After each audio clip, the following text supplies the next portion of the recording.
दोस्तों 30 अप्रैल की बात है। पाकिस्तान के सुप्रीम कोर्ट ने 7 जजेस की एक बेंच में जस्टिस गुलजार अहमद, जो कि पाकिस्तान के चीफ जस्टिस हैं, उन्होंने एक अनुमति दी है, उन्होंने एक परमिशन दी है इमरान खान सरकार को कि इमरान खान की गवर्नमेंट अगर चाहे तो पीओके के गिलगिट बाल्टिस्तान एरिया में इलेक्शन करवा सकती है। ऐसा माना जा रहा है कि ये इलेक्शन सितंबर 2020 में कंप्लीट हो जाएंगे। ये एक लेजिस्लेटिव असेंबली इलेक्शंस होंगे, राइट।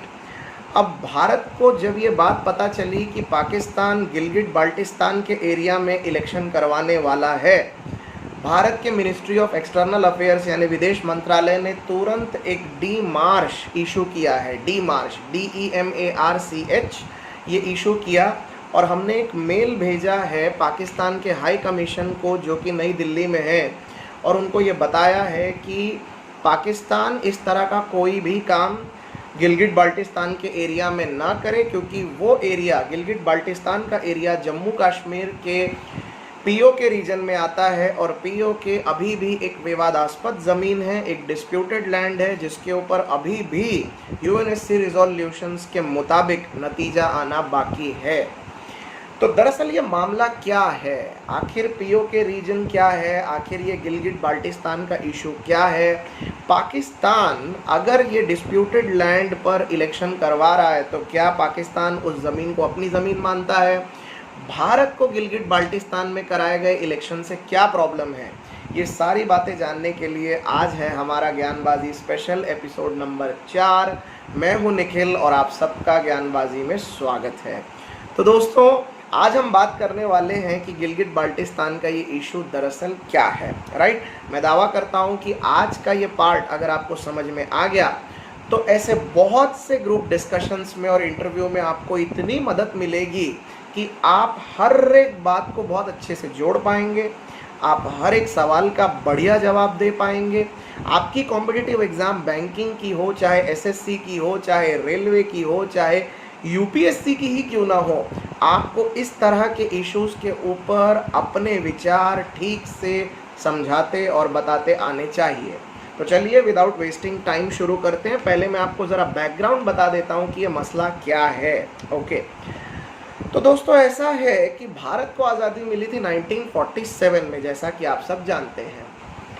1946 की बात है। भारत में कुल मिला के 565 से भी ज़्यादा रियासतें थी। रियासतों का मतलब होता है प्रिंसली स्टेट्स, राइट। कितनी? 565 से ज़्यादा रियासतें थी। अब इन रियासतों में बहुत सी रियासतें ऐसी थी जिनको आज़ादी के बाद ये ऑप्शन दिया गया था कि आप चाहें तो भारत ज्वाइन कर सकते हैं, आप चाहें तो पाकिस्तान जा सकते हैं, या यदि आप चाहें तो आप इंडिपेंडेंट रह सकते हैं और अपना खुद का एक मुल्क बना सकते हैं, राइट। ये सारी ही रियासतों ने ब्रिटिश की हुकूमत को स्वीकार कर लिया था। ब्रिटिश की हुकूमत को स्वीकार करने को एक नाम दिया गया है जिसको हम कहते हैं Paramount C. So I repeat, ये सारी 565 रियासतों ने पैरामाउंट सी एक्सेप्ट कर ली थी क्योंकि ब्रिटिश जा रहे थे। अब सवाल ये था कि पैरामाउंट सी ख़त्म होने वाली थी। पैरामाउंट सी ख़त्म होने के बाद ये सारी ही रियासतों के पास 3 विकल्प आ गए थे, या तो वो चाहे तो भारत में रहे, या तो वो चाहे तो पाकिस्तान में रहे, और या तो वो चाहे तो वो इंडिपेंडेंट रहे, यानी खुद का अपना एक मुल्क बना ले। आज़ाद भारत को हमेशा ऐसा लगा कि उनका आज़ाद भारत के साथ जुड़ना एक बेस्ट और कन्वीनियंट ऑप्शन है। तो हमने ये सोचा कि सारी रियासतें भारत के साथ जुड़ेंगी, लेकिन हम गलत थे। ऐसा नहीं हुआ। बहुत सी रियासतें ऐसी थी जो भारत के साथ जुड़ना नहीं चाहती थी। मैं आज आपको कुछ रियासतों के नाम बता देता हूँ, आप चाहें तो इसको सर्च करिएगा। हैदराबाद एक बहुत बड़ा प्रिंसली स्टेट था, एक ऐसी रियासत थी जो भारत के साथ जुड़ना नहीं चाहती थी। जूनागढ़, जो कि अब गुजरात का हिस्सा है, वो एक ज़माने में भारत से नहीं जुड़ना चाहता था। जोधपुर, जैसलमेर, जो राजस्थान में आता है, वहाँ की रियासतें भी भारत से जुड़ना नहीं चाहती थी। ज़्यादा दूर जाने की भी ज़रूरत नहीं है दोस्तों, अपना भोपाल भी भारत से जुड़ना नहीं चाहता था। And then one of the top most, the biggest on the northern side, that is Jammu and Kashmir, ये भी एक ऐसी रियासत थी जो भारत के साथ जुड़ने में इंटरेस्टेड नहीं थी। अब ये सारी रियासतों को एक एक करके सरदार वल्लभ भाई पटेल साहब ने, जो कि आज़ाद भारत के सबसे पहले गृह मंत्री रहे, उन्होंने एक एक करके इन सबको जोड़ा, क्योंकि भारत के रियासती मामलों के सबसे बड़े सलाहकार और सबसे बड़े अध्यक्ष वही चुने गए थे, तो ये सारे मामले उनके ही अंडर आते थे। एक एक करके जब सारी रियासतों को सरदार वल्लभ भाई पटेल ने भारत के साथ जोड़ना शुरू किया, तो जूनागढ़ भारत के साथ जब जुड़ा उस समय एक मसला सामने आया था। आपको ये मसले से समझ में आएगा कि आज गिलगिट बाल्टिस्तान का इशू दरअसल क्या है, इसको समझिएगा। उस जमाने में प्रत्येक राज्य को इंस्ट्रूमेंट ऑफ असेशन नाम के एक कागज पर राजा को अपने दस्तखत करने होते थे। जब जूनागढ़ के नवाब को इंस्ट्रूमेंट ऑफ असेशन दिया गया, उनको ये पूछा गया कि आप भारत ज्वाइन करेंगे या पाकिस्तान। जूनागढ़ के नवाब ने पाकिस्तान ज्वाइन करने की बात की, तो वो चले गए पाकिस्तान। लेकिन क्योंकि उनके प्रिंसली स्टेट में, उनकी रियासत में आवाम पूरी की पूरी हिंदू प्रजाति की थी, most of the people were Hindu, इसीलिए वहाँ बगावत हो गई। और बगावत हो जाने के वजह से पाकिस्तान के गवर्नर जनरल मोहम्मद अली जिन्ना को जूनागढ़ वापस भारत को लौटाना पड़ा, और इस तरीके से जूनागढ़ वापस भारत का हिस्सा बन गया। जब ये पूरा का पूरा ये इंसिडेंट हुआ, उस समय मोहम्मद अली जिन्ना को ये बिल्कुल स्पष्ट समझ में आ गया था कि इंस्ट्रूमेंट ऑफ असेशन नाम के कागज पर यदि रियासत का महाराजा साइन कर भी दे, तब भी अल्टीमेटली वो रियासत कौन से देश से जुड़ेगी, ये वहाँ की आवाम यानी वहाँ की जनता तय करती है। अगर ऐसा है तो मोहम्मद अली जिन्ना बहुत श्योर थे कि जम्मू एंड कश्मीर की रियासत, कश्मीर रियासत पूरी की पूरी, वहाँ पर राजा हिंदू है, राजा हरि सिंह, लेकिन प्रजा पूरी मुस्लिम है। ऐसे में यदि बगावत हो तो कश्मीर किसके पास जाएगा? पाकिस्तान के पास जाएगा। इसी विचारधारा पे अपने कुछ कबीलाई फोर्सेस के साथ मोहम्मद अली जिन्ना ने कुछ लोगों को कश्मीर में भेज दिया, और कश्मीर में भेजकर वहाँ पर उन लोगों को रेडिकलाइज करके, या यूँ कह ले कि उनको इन्फ्लुएंस करके ये कोशिश की गई कि ये पूरा का पूरा पार्ट कश्मीर में समा जाए। जब ये सब कुछ चल रहा था, तब एक दिन अचानक महाराजा हरि सिंह ने इंस्ट्रूमेंट ऑफ असेशन के पेपर पर साइन किया। इंस्ट्रूमेंट ऑफ असेशन के पेपर पे साइन हुए और महाराजा हरि सिंह ने पूरा का पूरा कश्मीर भारत के नाम कर दिया। जैसे ही पूरा कश्मीर भारत के नाम किया गया, अब आप ध्यान से सुनना, गिलगिट बाल्टिस्तान, लेह, लद्दाख, सियाचिन ग्लेशियर, आज का करगिल, जम्मू, श्रीनगर, अक्साई चिन, ये पूरा का पूरा एरिया इंस्ट्रूमेंट ऑफ असेशन नाम के कागज़ पर दस्तखत करने की वजह से भारत के पार्ट बन गए। जब ऐसा हुआ तो यकीनन, क्योंकि कबीलाई फोर्सेस कश्मीर में घुस चुके थे, दोनों ही देशों के बीच में युद्ध हो गया। दोनों देशों के बीच में जब युद्ध हुआ, समय चल रहा था 1947, आज़ादी को हार्डली 3 महीने हुए थे, और भारत और पाकिस्तान के बीच में कश्मीर मसले को लेकर सबसे पहला युद्ध हो गया। युद्ध में हमारी सेना ने धीरे धीरे पाकिस्तानी और उनके फोर्सेस और कबीलाइयों को पीछे ढकेलना शुरू किया, और उधर से पाकिस्तानी फोर्सेस एग्रेसिवली आगे आने की कोशिश कर रहे थे। श्रीनगर तक आते आते हमने उनको रोक लिया, और उसके बाद फिर उनको पीछे ढकेला।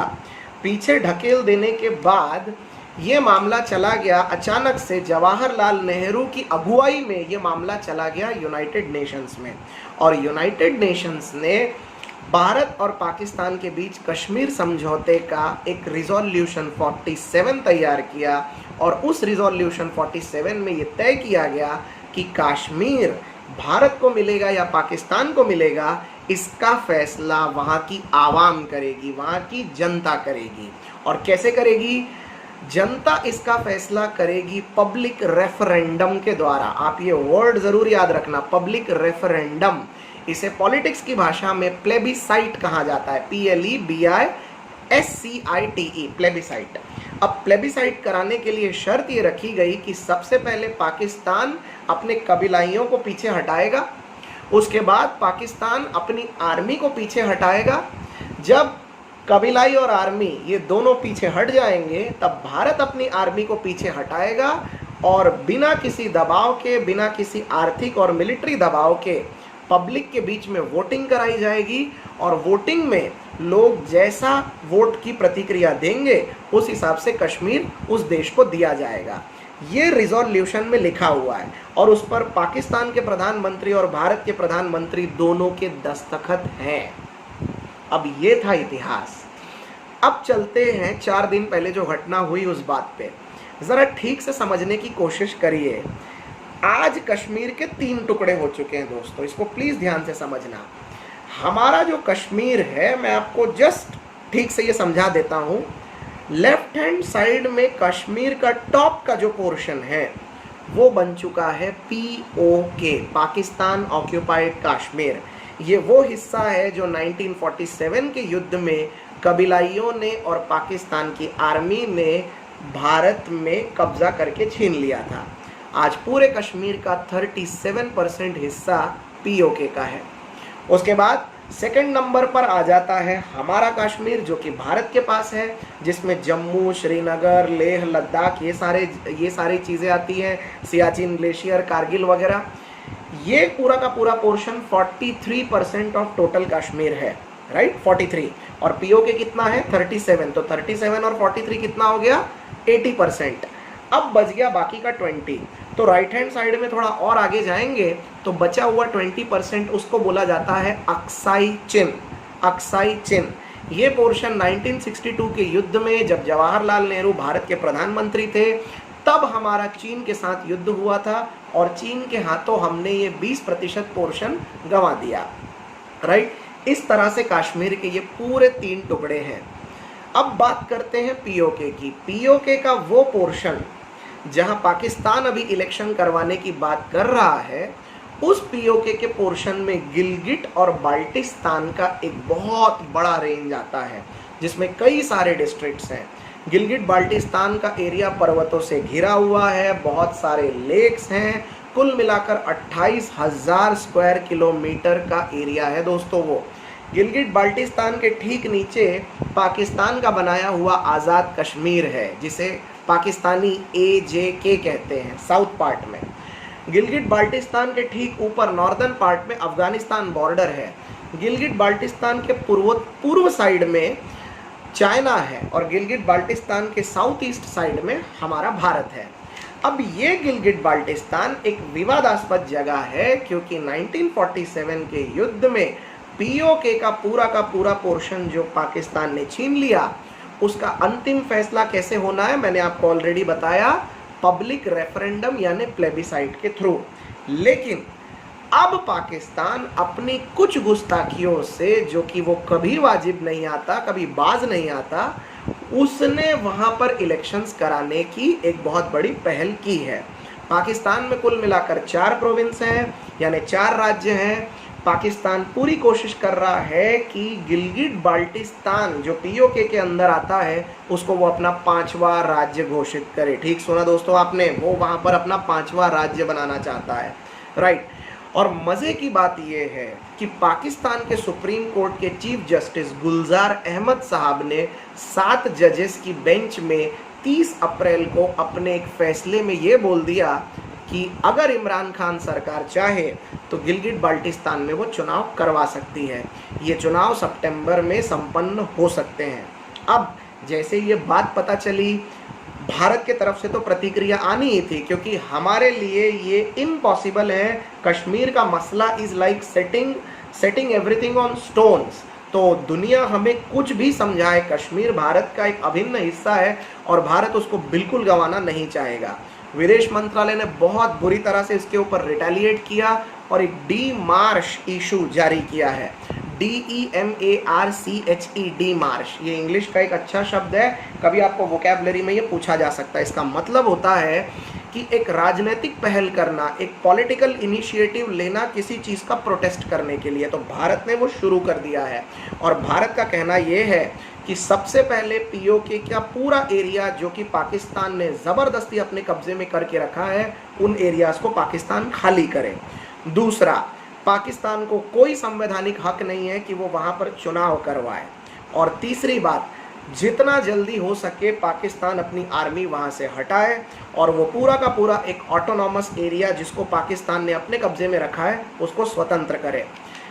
हमने कुछ बोला तो पाकिस्तान की तरफ से तो रिएक्शन आना ही था, पाकिस्तान की तरफ से इसकी प्रतिक्रिया आई है और पाकिस्तानियों ने ये कहा है कि यदि आप आर्टिकल 370 बिना किसी इजाज़त के अगस्त 2019 में हटा सकते हैं तो हम भी पीओके में इलेक्शन करवा सकते हैं।